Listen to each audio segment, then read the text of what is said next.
भारत में आपके साथ शगुन। एम न्यूज की पूरी टीम की ओर से आप सभी को दीपावली की हार्दिक शुभकामनाएं। आइए देखते हैं आज के टॉप 10 समाचार। मोदी ने फौजियों के साथ मनाई दीपावली। जम्मू कश्मीर में पीएम ने कहा, सेना ही मेरा परिवार, नौशेरा के शेरों के साहस को नमन। हर साल की तरह इस साल भी प्रधानमंत्री नरेंद्र मोदी अपनी दीपावली सुरक्षा बलों के साथ ही मना रहे हैं। प्रधानमंत्री आज राजौरी जिले के नौशेरा सेक्टर पहुंचे। यहां उन्होंने सैनिकों को दीपावली की शुभकामनाएं दी और उन्हें मिठाई भी खिलाई। इस दौरान जवानों को संबोधित करते हुए उन्होंने कहा कि यहां देश के 130 करोड़ लोगों की दुआ लेकर आया हूं। सहारनपुर में सड़क दुर्घटना में युवक की मौत। हाथरस से ट्रक में सामान भरकर सहारनपुर ला रहा था। देवबंद के स्टेट हाईवे पर हुआ हादसा। जिला हाथरस के गांव टुकसान धातरा खुर्द निवासी रिंकू ट्रक का सामान भरकर सहारनपुर जा रहा था। जैसे ही वह देवबंद ब्रिज पर पहुंचा तो आगे चल रहे ट्रक ने अचानक से ब्रेक मार दिए, जिससे रिंकू की गाड़ी ट्रक से जबरदस्त टक्कर हो गई। रिंकू की मौके पर ही मौत हो गई, जबकि सूचना पर पहुंची पुलिस ने रिंकू के शव को पोस्टमार्टम के लिए जिला अस्पताल भेज दिया। जितेंद्र कुमार ने कोतवाली में रिपोर्ट कराई है। लेखपाल का विवादित ऑडियो वायरल, जांच के आदेश दिए। किसान को तमंचा लेकर खेत पर आने के लिए उकसा रहा था लेखपाल। भाकियों ने लेखपाल के खिलाफ खोला था मोर्चा। सोशल मीडिया पर देवबंद में तैनात रहे एक हल्का लेखपाल का विवादित ऑडियो सामने आया है।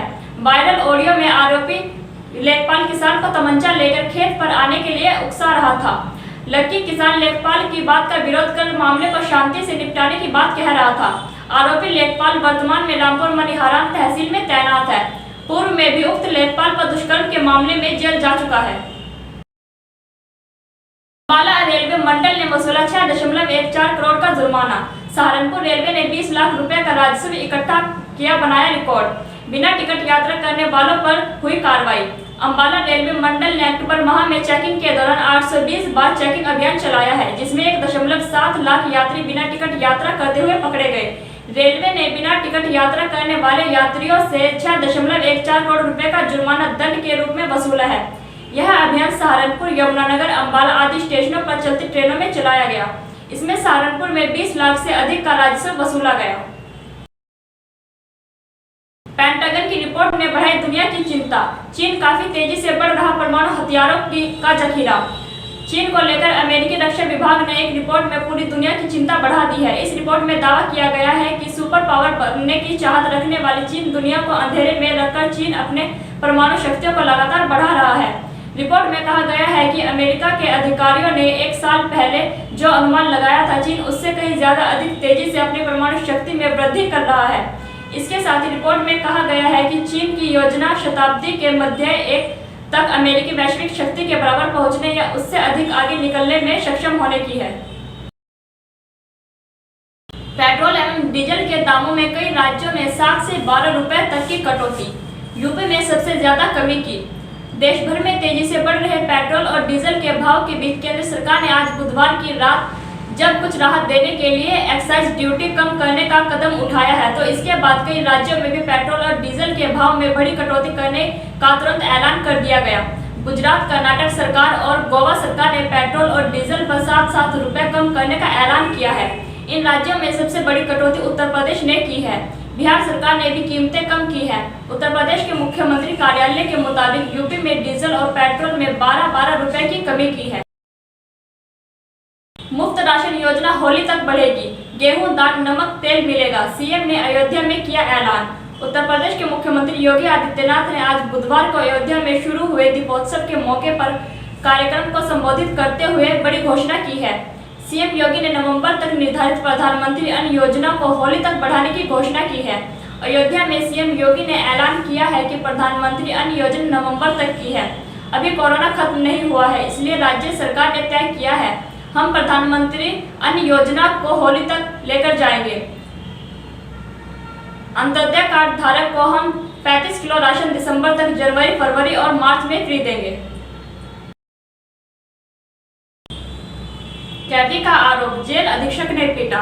पीठ पर लिखा आतंकवादी, जांच के आदेश। पंजाब के बरनाला जिले में एक विचाराधीन कैदी ने जेल अधीक्षक पर अत्याचार करने और उसकी पीठ पर पंजाबी भाषा में आतंकवादी लिखने का आरोप लगाया है। उसके इस आरोप के बाद राज्य में उप मुख्यमंत्री सुखजिंदर सिंह रंधावा ने दावे की गहन जांच के आदेश दिए हैं। 28 साल के करमजीत सिंह का नाम के कैदी ने मनसा जिले के एक अदालत के सामने आरोप लगाया है कि कोर्ट में उस दौरान एनडीपीएस के तहत दायर एक मामले की सुनवाई हो रही थी। कैदी ने दावा किया है कि कैदियों की स्थिति दयनीय है। एड्स और हेपेटाइटिस के पीड़ित लोगों को अलग वार्ड में नहीं रखा जाता। जब भी मैंने दुर्व्यवहार के मुद्दे को उठाने की कोशिश की है तो जेल अधीक्षक ने मुझे पीटा है। वहीं जेल अधीक्षक बलबीर सिंह ने उस सभी आरोपों को इनकार किया है। उन्होंने करमजीत सिंह को बार बार ऐसी कहानियां बनाने वाले कैदी के रूप में बताया है। उनका कहना है कि उसकी ऐसी मनगढ़ंत कहानी बनाने की आदत है। ग्रीनलैंड में पिघलती बर्फ की रफ्तार डराने वाली, दुनिया को डूबने का खतरा। जलवायु परिवर्तन की समस्या हमारी उम्मीद से कहीं ज्यादा तेजी से गंभीर होती जा रही है। तभी तो दुनिया तेजी से डूबने की ओर बढ़ रही है और हमें पता तक नहीं चल रहा।